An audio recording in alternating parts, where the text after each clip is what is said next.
Tecla F5, informação atualizada. Estamos começando mais um programa Tecla F5.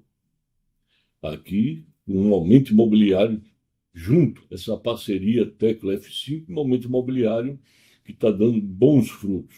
E nós estamos hoje com o Dr. Zé Gomes, que é advogado, tributarista e é doutor nessa área. Doutor Zé Gomes, um prazer receber o senhor aqui. E aqui nós vamos tratar principalmente da reforma tributária. O que é que o senhor vê na reforma tributária? O que é que tem agora, próximo ano 2026, que vai entrar em vigor, 2027, os outros anos, como também o que é que ainda tem para passar no Congresso? Boa tarde, Sérgio. Boa tarde aos ouvintes do programa. Para mim é uma satisfação, mais uma vez, estar conversando com você. Já tive uma outra oportunidade sobre contratos e agora Isso. falando sobre um tema tão importante, um tema tão recente e atual, que é a E reforma preocupante, tributária. né? Também preocupante para alguns.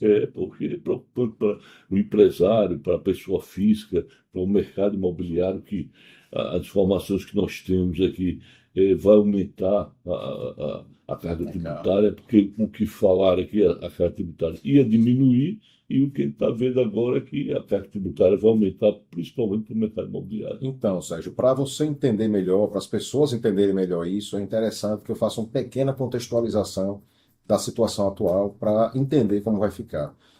Hoje, nós temos um sistema tributário no Brasil que tem sua base na nossa Constituição Federal. E lá nós temos tributos que são da União, que são dos estados, que são dos municípios. E a reforma tributária, ela veio com a ideia de simplificar esse sistema tributário. É bom dizer, né, que a reforma não veio para reduzir a carga tributária para o contribuinte, mas também não veio para aumentar a carga tributária para o governo, mas para simplificar o sistema. Porque hoje a pessoa física, mas sobretudo a jurídica, que recolhe, sei lá, pelo simples, lucro real ou lucro presumido, existe uma gama de obrigações anexas, que a gente chama de obrigações acessórias, junto com a tributação. São vários tipos de declaração que tem que ser enviado. E os tributos variam de alíquotas, variam de base de cálculo. Cada estado tem um sistema, então o contribuinte tem que estar preocupado com a alíquota do estado A, com a alíquota do estado B, como declara para A, para B, e se eu remeto a mercadoria daqui para outro estado. Então hoje é uma complexidade, uma variedade. Tem materiais que são isentos, outros não são isentos, né? E, por exemplo, não sei se você já ouviu falar, o contribuinte também que está ouvindo já deve ter ouvido falar, que eu estou comprando, sei lá, um software para botar no meu computador. E aí, de repente, a discussão é, eu pago ICMS, ou se esse software é para eu instalar um programa, ali é considerado serviço e eu pago ISS. Se eu estou locando um bem, né? A locação, eu posso considerar isso como um serviço ou não? Ou a locação é ICMS ou não é nada, né? Então, essa confusão faz com que o Brasil hoje seja um país que tenha um dos maiores litígios processuais na justiça em matéria tributária, assoberbando o Poder Judiciário, custo para o contribuinte, custo para o Judiciário, ausência da arrecadação também para o Estado, que não arrecada, estímulo à sonegação. Então a reforma veio para simplificar. Agora, nessas. Mas o Brasil é a maior carga tributária do mundo? É o país com a maior carga tributária ou é a mais complicada?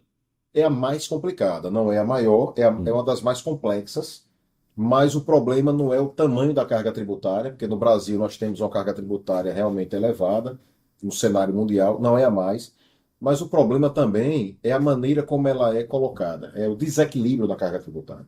A nossa carga tributária, ela é tão desequilibrada que além dessa complexidade que eu falei, que por vezes gera multa e gera um custo muito alto, ela tem um desequilíbrio de maneira que pessoas que têm uma renda baixa ou média acabam tendo um ônus muito maior do que contribuintes que têm uma situação econômica maior. Então você tem um desequilíbrio na maneira como está sendo equalizada essa carga tributária. E o foco maior de incidência tributária está nas relações de consumo, né? E por isso que foi o foco da reforma, atingir os tributos que incidem sobre o consumo. Por quê? Porque se uma pessoa, num exemplo simples aqui, a pessoa vai comprar uma televisão lá de R$ 1.500.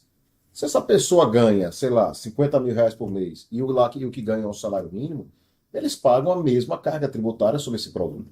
Então, a nossa carga tributária, ela vem desde a indústria, passando pelas etapas de varejo, atacado, até chegar ao consumidor final, e toda essa tributação que vem nessas etapas vão sendo embutidas no preço final do produto.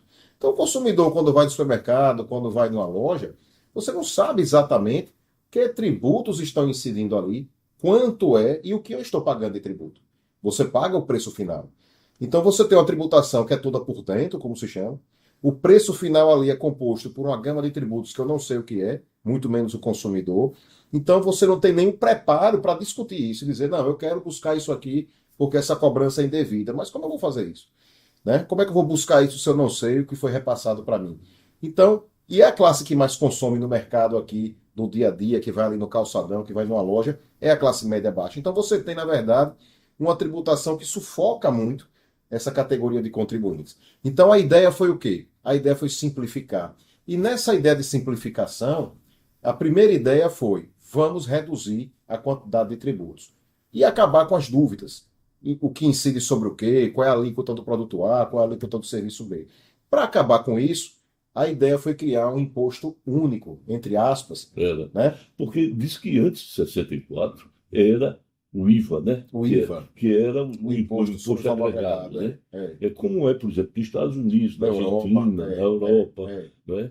E aí, depois de 64, mudaram e veio essas mudanças todas que, por exemplo, municipal é ISS, ITBI, IPTU, IPTU, né? Aí Aí estadual é ICMS, ICMS, IPI já é federal. federal, Então, isso. a carga tributária são vários Isso. impostos. Com o Código Tributário Nacional, que é de 66, né, unificou os tributos que existem no Brasil, e com a nossa Constituição Federal de 88, você acaba tendo uma divisão dessas competências. Tributos da União, dos estados e municípios. E o pior é que a grande briga da reforma tributária foi justamente você quebrar essa guerra de competências e vaidades, porque ninguém queria perder a fatia do seu bolo, né? Então isso foi muito complicado. Tanto é que o modelo original, nas propostas de emenda constitucional, era o IVA desse modelo europeu e americano, né? Mas como fazer um imposto de valor único arrecadado pela União Federal e os estados, né, que tem a segunda maior arrecadação? E os municípios? Então, para acabar com isso, ou para reduzir esse conflito, fizeram uma coisa também inovadora. Como no Brasil tudo se inova, aqui também criaram-se um IVA tupiniquim. Então, ficou chamado de IVA dual, né? E esse IVA dual foi o seguinte: olha, nós vamos ter uma contribuição federal agora que vai unificar dois tributos federais, que é a CBS, que é a contribuição sobre bens e serviços. O que é que juntou ali? PIS e COFINS. São duas contribuições federais. E no lugar do ICMS, que é Estado, e o ISS, que é o Imposto sobre Serviços dos Municípios, o IBS, né? que é o Imposto sobre Bens e Serviços. É do Estado e município. Estado e município, compartilhado. Né? Então, veja, o IBS acaba o ISS e acaba o ICMS do Estado. Agora, o mais interessante nisso tudo é que ISS dos municípios é imposto sobre serviço. ICMS, na grande maioria, circulação de mercadorias. Então, quando entra o IBS unificando esses dois, o que é que acontece na prática? Acaba o conceito de serviço e de mercadoria. Então, você não vai ter mais venda de mercadorias ou prestação de serviços com tributações distintas. O IBS agora engloba tudo. Então, foi serviço ou foi venda de mercadoria, vai se recolher o IBS.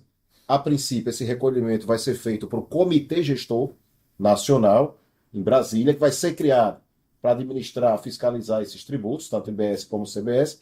E esse comitê gestor em Brasília é responsável para repassar, redistribuir aos estados e municípios o que foi arrecadado neles do IBS. Então, concentra lá essa arrecadação e essa distribuição entre estados e municípios. Então, o que é que acontece? Não tem mais aquela discussão do que é mercadoria, do que é serviço. E outra coisa, que aí afeta, que você acabou de falar do setor imobiliário. O IBS aumentou a base. Então, além de serviços e mercadorias, você passa a ter também locações, você passa a ter também sessões de direitos onerosas ou gratuitas, ou seja, a base ampliou, né? Então, hoje, além de não ser mais serviço... Não, e agora tem um detalhe, agora um imóvel, agora terreno, casa, apartamento, vai ter como se fosse um CPF Isso. do imóvel, né? Isso, porque você vai ter o CENIP, que é o Cadastro Nacional de Imóveis, e o SINTER, que é o Sistema Integrado também, onde todos os imóveis vão ter que estar lá Cadastrado. cadastrados, alinhados. De certa forma, evita algumas fraudes, porque você vai ter lá os tracejamentos, as linhas, você vai ter a localização, tamanho, metro quadrado. É como se fosse realmente, como você falou agora, o Uma planta CPF. de valores, né? É como se fosse o CPF do imóvel, como você disse. É. A identificação do imóvel. Então, por um lado, é bom para fins de fiscalização. E isso amarra o cerco do contribuinte, porque também o contribuinte agora não vai ter muito como esconder, ou como dizer que não tem, ou como não declarar aquele imóvel, né? O que a reforma trouxe para essa questão de imóveis, além disso que você acabou de colocar aqui, dessa identificação e de amarrar o cerco, é a amplitude da base do IBS e CBS faz com que eles passem a incidir também na locação, né? Então, por isso, o aumento da carga tributária para quem atua no ramo imobiliário, né? Mas aí, Sérgio, Não vai continuar essa parte de simples, de lucro presumido, lucro real. Continua, doutor continua, Zé? continua. Com a reforma tributária, o Simples não foi modificado, o Simples Nacional continua. As empresas que recolhem pelo Simples podem optar em não querer estar no Simples para fins de se creditar dos tributos recolhidos na etapa anterior, mas o Simples continua, Sérgio. Agora, o interessante é que eu acho que a reforma, antes de pensar em aumento, as pessoas têm que pensar em planejamento, né? Porque você disse uma coisa aqui no início da entrevista, ano que vem e depois. Como é que vai ser essa transição? Veja, a transição começa ano que vem. Só que ano que vem começa uma alíquota teste, tanto da CBS como do IBS. É uma alíquota pequena, acho que 0,1% do IBS, 0,9% da CBS, e que o sistema depois restitui ao contribuinte. O governo está fazendo a alíquota teste. Em 2027, a CBS entra em definitivo. Então sai o PIS e COFINS, a CBS entra em definitivo e o ISS municipal e o ICMS estadual, eles passam a gradativamente serem reduzidos e a IBS vai aumentando a uma proporção, um equilíbrio aí entre as duas tributações, a atual e a nova, a atual e a antiga, e em 2033 sai o ICMS com o ISS e entra o IBS na sua integralidade. Então, a gente pode dizer que em 2033, Daqui a 8 anos. daqui a 8 anos, só em 33 que o sistema atual vai estar única e exclusivamente, totalmente em vigor. É uma preocupação para os contribuintes, pessoa física e jurídica, mas jurídica. Por quê? Porque de 2027 a 33, vamos colocar aí 5 anos efetivos, vão ter que conviver com dois sistemas. Então, repare, duas formas de declaração, duas formas de arrecadação, a Aí é que contabilidade vai ficar meio... os contadores aí, Vão ficar tendo que tomar remédio para entender aqui e aqui com dois e computadores. vocês, tributaristas, vão trabalhar dobrado também. Dobrados sem dormir, né? É. Porque dois sistemas... Vai aumentar as ações, né?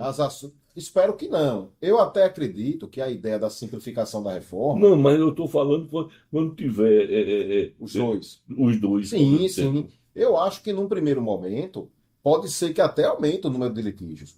Porque você vai ter dois sistemas funcionando paralelamente, confusões, possíveis autuações, discussões, como já está tendo na justiça, já sobre a emenda, né?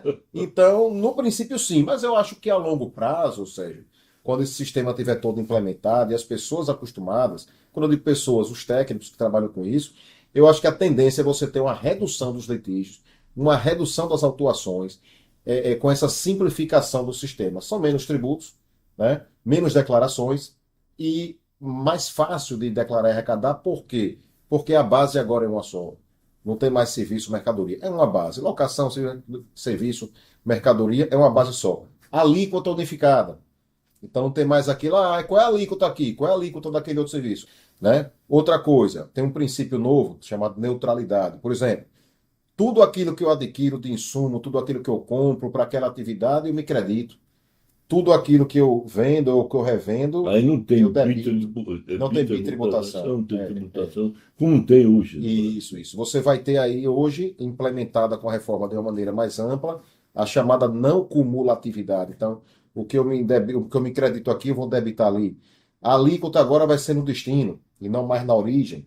O que isso vai estimular as regiões do Norte e Nordeste, aquelas regiões menos favorecidas do ponto de vista econômico, social, Porque você tem hoje estados do Sul e Sudeste com várias indústrias, onde a tributação fica boa parte lá, hoje vai ser toda no destino, o que vai trazer uma redução aí da desigualdade social e tudo mais com o crescimento da economia local.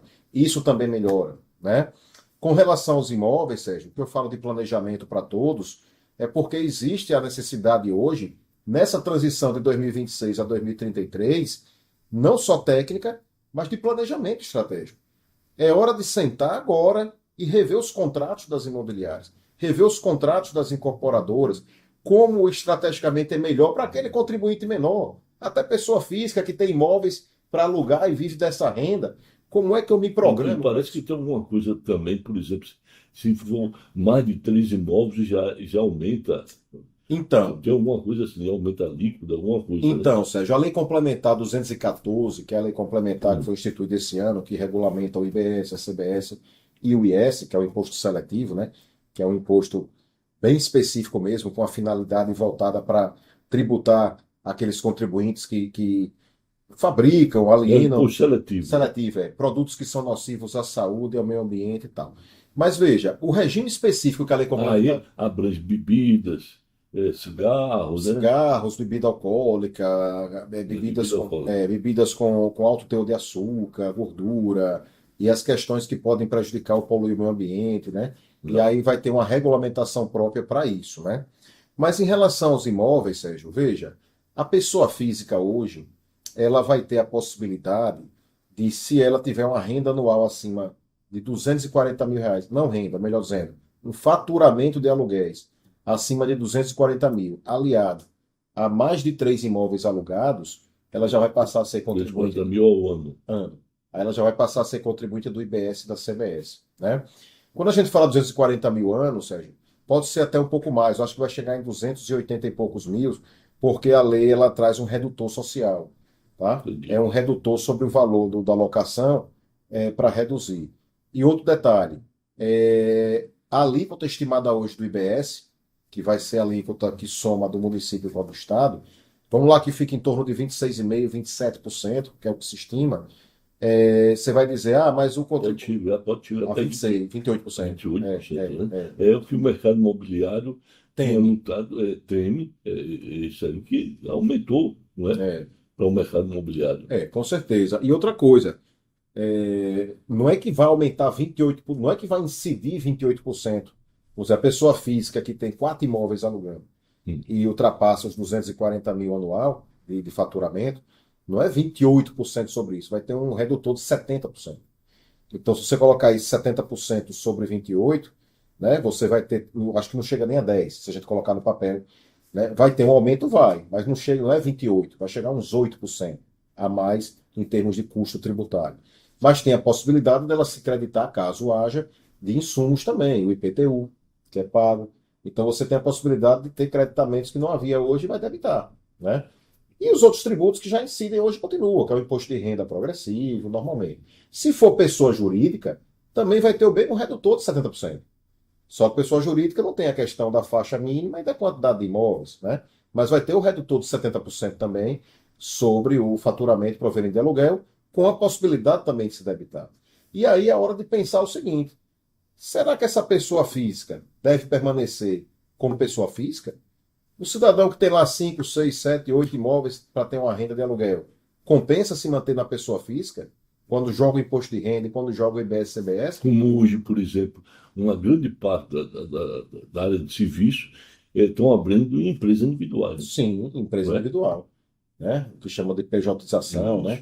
Que é uma tendência que já existe há muitos anos lá no mercado americano, como a gente falou. A pessoa abre sua empresa e vou alugar, vou vender, vou trabalhar no setor de imóveis, não como pessoa física, mas como pessoa jurídica. Porque lá eu pago IBS-CBS, mas eu vou pagar imposto de renda, contribuição social sobre o lucro, porém com os redutores e com a possibilidade de creditamento. Então, por isso que eu falei no início da entrevista, é hora de planejar. É colocar no papel e fazer conta mesmo. E isso é caso a caso. Não existe uma fórmula mágica nem objetiva.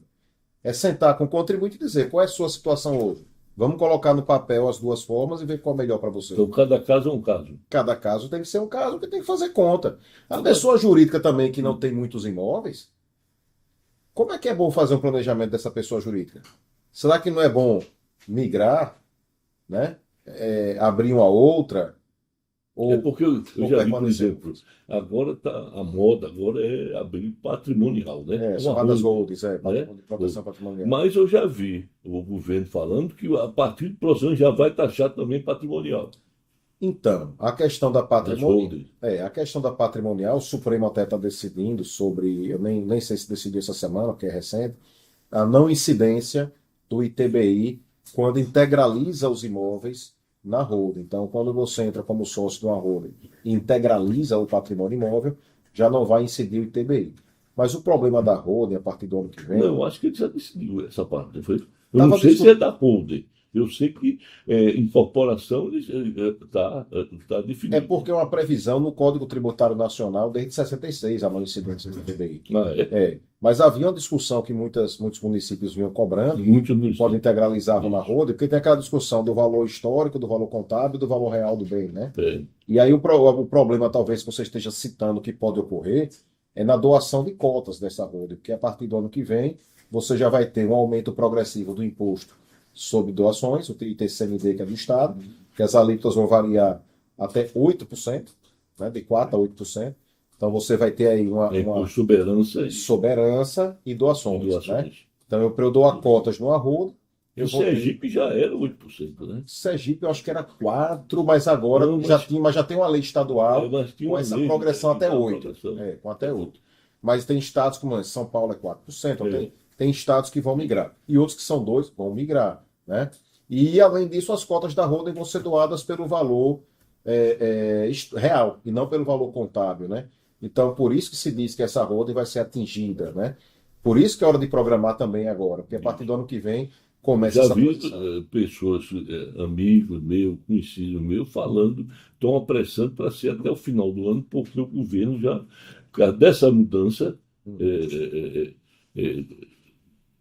da CBS, né, do IBS, tudo, também atingir as mudas. Sim.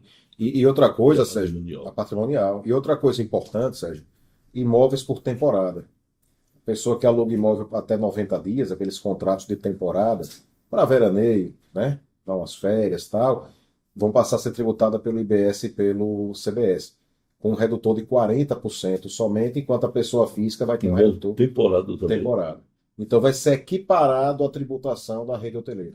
Agora, veja bem, a gente estava falando dessa parte de tributação, doutor Zé Ramos, e veja o seguinte: a gente sabe que, por exemplo, tem países, por exemplo, escandinavo, por exemplo, que o imposto chega a 50%, não é? O imposto até pessoa física. Mas lá, eu, por exemplo, eu já conheci país lá, naquela região, que 50%, mas você não paga transporte, entendeu? Tem algumas coisas, a alimentação, a empresa dá para os funcionários. Então, tem muitas coisas que você, o governo retorna para você, né? E Sérgio. o problema do Brasil é uma carga tributária muito grande, carga tributária complexa, e o que acontece? E não tem retorno. Isso. É verdade, Sérgio. E também eu não gosto de comparar, porque a estrutura federativa do Brasil como Estado federado é uma, e você falou da Escandinávia, alguns estados como Suécia, Noruega, é uma outra estrutura de Estado. Dinamarca é uma outra estrutura de Estado federado, né? Alguns estados únicos, e você passa a ter realmente uma tributação, aí sim, é o modelo IVA puro, né? Tudo Mas você tem um índice de desigualdade social muito curto. A distância entre a classe alta e baixa é bem menor bem do menor. que em países como o Brasil, até mesmo os Estados E Unidos, também são países né? pequenos, né? E são países pequenos. São países Então você pequenos. tem um desenvolvimento social muito grande, aliado a um crescimento econômico e com a maneira de retribuição do Estado e serviços públicos Isso. de maneira mais efetiva, né? Porque aqui, quando você diz que a carga chega a 30 e poucos por cento do PIB nacional, menor do que essa que você falou da Escandinávia, mas quando você paga vários itens particular, como saúde e educação, você ultrapassa os 50% de gasto, Claro. né? Então, são modelos realmente distintos, mas isso está na atividade financeira do Estado. O custo do Brasil é muito alto, né? Saiu uma reportagem esse ano. Porque a carga tributária é muito alta, os juros. Tem épocas que é o primeiro, tem épocas que é o segundo. E não tem como reduzir pelo custo do Brasil, né? Entendeu? A quantidade De funcionários sair. Eu vi hoje, por exemplo, que o Brasil é o país que tem mais funcionário público no mundo. Eu não vi essa estatística, mas eu acredito. Hoje saiu. Mas eu A acredito. imprensa saiu hoje. Imagina o custo. Ninguém Imagina o custo. sabia. Que ultrapassa 90% do PIB, o nosso custo Brasil, né? Então você tem pouca margem para investimento, pouca margem para retorno. O gasto social é muito alto. Então o Brasil é um país que Você precisaria... pega uns juros aqui, cartão de crédito, que chega a mais de 400%. Isso não existe em lugar nenhum do mundo. Isso. É verdade. Enquanto a gente não investir em educação, tecnologia, em crescimento econômico e geração de emprego, você continuará tendo um custo muito elevado e aí acaba refletindo, inclusive, na alta tributação do povo brasileiro, né? Mas sem aquele retorno adequado. E tem um detalhe também, por exemplo, a parte de saneamento básico no Brasil, quantos por cento?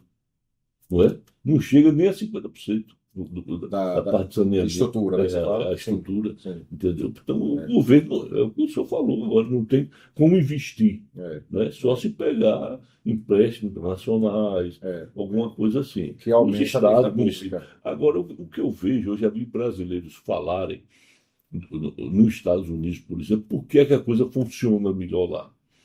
Lá é o IVA mesmo, né? Mas tem um detalhe: toda arrecadação de custo, quem recolhe é o município. O município pega a maior fatia, o Estado pega uma fatia menor, e Federal. o Governo federal. federal, o governo federal, pega menor ainda. Porque o pensamento deles, o que eles veem é o seguinte: é que, na verdade, onde as pessoas moram? É no município. Então a arrecadação maior tem que ficar no município. No Brasil, não. Pois Fica os políticos, prefeitos, né? Distribuindo renda lá de cima. Tudo distribuindo renda. É verdade, Eles em Brasília. Verdade. Quem está na ponta de prestação de serviço público efetivo é o município. É o município. Então lá você tem o inverso. É. Aqui não. Aqui vem de cima para baixo.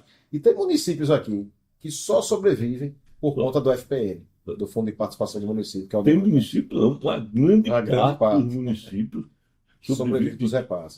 do Fundo de Participação. E tem outro detalhe: hoje chegou um ponto, você vê, no Brasil, que tem município que quem está fazendo o município, a economia do município funcionar, são o quê? Os aposentados. Veja, a que ponto nós chegamos. E uma grande parte das famílias brasileiras, quem está mantendo a família são os aposentados. Então, o Brasil, a gente vê coisas assim. Uma inversão de valores. Inversão, é total inversão. Então, a gente vê assim, por exemplo, a pessoa vai para a Europa. O turista lá, quando vai sair, ele recebe de volta um imposto Sim. que ele pagou nas mercadorias, né? Mas É. no Brasil, com essa complexidade, o turista Vai fazer isso. vai acontecer isso. É verdade. Lá você, na saída, você busca a devolução da tributação, já que você não mora lá Entendeu? e não deve deixar lá. É verdade. É. Então, quer dizer, doutor Zé Gomes, que isso aí vai até 2000. E 32, 33 já 33. entra o sistema novo efetivo. E o que é Inclusive, que precisa ainda passar no Congresso em si? veja, Sérgio, agora está a lei complementar para ser aprovada que regulamenta o comitê gestor, né, em Brasília, e nós vamos ter, além disso, outras regulamentações previstas na lei do IBS e CBS em relação a questões de alíquotas, fixação de alíquota máxima, tetos, regulamentação de produtos nocivos, ou seja, ainda tem uma série de regulamentaçõezinhas que eu acho que vai desenrolar aí nesses anos ainda. Apesar de que as leis maiores, eu acho que esse ano concluem. Entendi. Então, nós temos aí muita história da Sim, reforma sim. tributária, depois vai vir a reforma administrativa, que Vem. também, se não houver, vai ser complicado. E Já ainda tá vem vindo- a parte do INSS, que Isso, daqui a pouco vai ter que fazer uma nova reforma do INSS. isso, com certeza. O Brasil é o país do futuro e o país Das das reformas. reformas. Essa é a grande É verdade. verdade, Sérgio. Então, doutor Zé Gomes, foi um prazer recebê-lo aqui. E que o senhor venha mais, porque essa reforma vai durar Vai ter e muito pano tirar pra manga. todas as dúvidas, né? E a explanação que o senhor fez aqui foi maravilhosa, que tirou Cabe, todas as dúvidas. cabe um outro programa para a gente discutir só renda e patrimônio, que é que está na Pronto. boca aí do Congresso Então, ainda. vamos marcar daqui a algum tempo, então, Vamos sim. o senhor participar aqui do outro programa. Então, minha gente, o programa Tecla F5 trouxe aqui o doutor Zé Gomes, tributarista, doutor nessa área tributária. E por hoje é só. Tecla F5, informação atualizada.